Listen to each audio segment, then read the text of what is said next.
Vous voyez ce qui se passe sur la toile depuis quelques jours. Est-ce que vous entendez? Est-ce que vous voyez? Moi, j'ai compris à travers cette histoire ou bien ce qui se passe. Pourquoi depuis des années, les éléphants de Côte d'Ivoire faisaient des échecs ou bien avaient des échecs quand ils allaient à la Coupe du Monde ou bien quand ils allaient à la CAN ou bien dans d'autres compétitions. Moi, j'ai compris. Vous voyez aujourd'hui, certaines personnes sortent, font des longs tests sur les réseaux sociaux pour qu'on puisse faire jouer les bons petits. C'est-à-dire, ils veulent imposer les bons petits en équipe nationale. À travers cette histoire, si on veut approfondir, si on veut bien creuser, c'est que auparavant, l'équipe nationale de Côte d'Ivoire, on faisait jouer les bons petits au lieu de faire jouer les plus méritants. Voilà mon analyse de cette histoire. C'est-à-dire, en équipe nationale, on faisait souffrir le peuple ivoirien avec des défaites parce qu'en équipe nationale, on ne mettait pas les plus méritants sur le terrain, mais on mettait des bons petits pour que ces bons petits-là puissent avoir la cote ou bien la valeur sur le marché du football. Et pendant ce temps-là, quand les éléphants font des échecs, c'est le peuple ivoirien, c'est nous on souffre. Parce qu'on préfère faire jouer des bons petits par rapport à avoir des cotes sur le marché des transferts et de faire souffrir le peuple ivoirien. Alors, Faye Hermès arrivé à la tête de l'équipe nationale de Côte d'Ivoire. Si vous avez bien remarqué, après la CAN, quelles sont ses premières déclarations?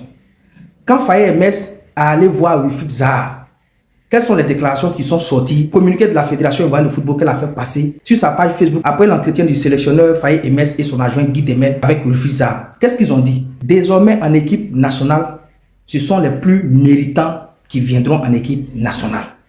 Que désormais là, ceux qui viendront en équipe nationale, c'est ceux qui feront de bonnes performances dans leur club qu'on va appeler en équipe nationale de Côte d'Ivoire. Voici, depuis Faye est arrivé, voici ce qu'il a mis en place. Si vous remarquez bien, depuis Faye Hermès en place, il a coaché 10 matchs des éléphants de Côte d'Ivoire. Sur les 10 matchs, il en a remporté 8. Il a fait 2 matchs nuls. Résultat positif. Parce que Faye Hermès arrivé à la tête des éléphants de Côte d'Ivoire, il n'y a plus de favoritisme.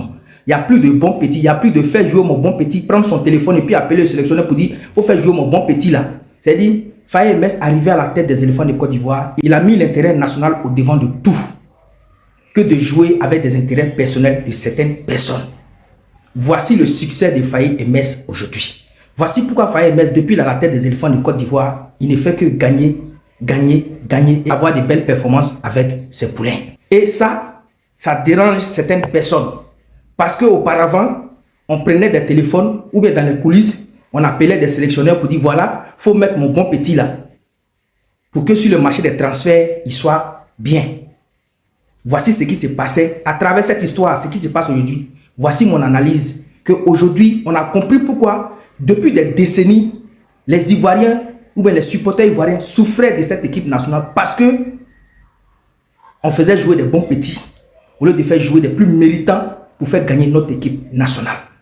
Et quand Faye Hermès, Guy Demel sont arrivés à la tête, ils ont dit stop à tout ça. Désormais, le peuple ivoirien ne doit plus souffrir. Le peuple ivoirien doit maintenant être dans la joie. C'est-à-dire, même si les éléphants perdent un match, mais en perdant, on saura qu'ils ont joué au football et puis ils ont perdu, ils ont mouillé le maillot. Que de venir perdre, avoir des défaites n'importe comment. Les Ivoiriens se posent la question, comment une équipe pétrie de talent peut perdre des matchs comme ça?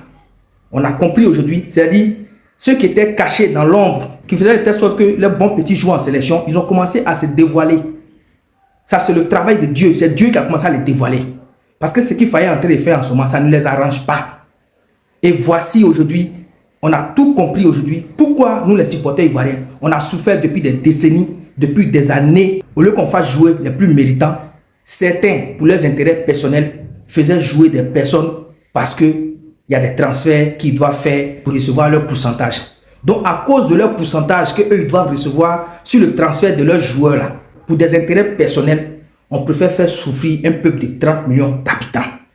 On a compris ça aujourd'hui. Voici pourquoi nous multiplions les vidéos, nous multiplions les messages pour apporter notre soutien à Faye Hermès et à Guy Demel. Désormais, là, le favoritisme, ça ne marchera plus en équipe nationale de Côte d'Ivoire.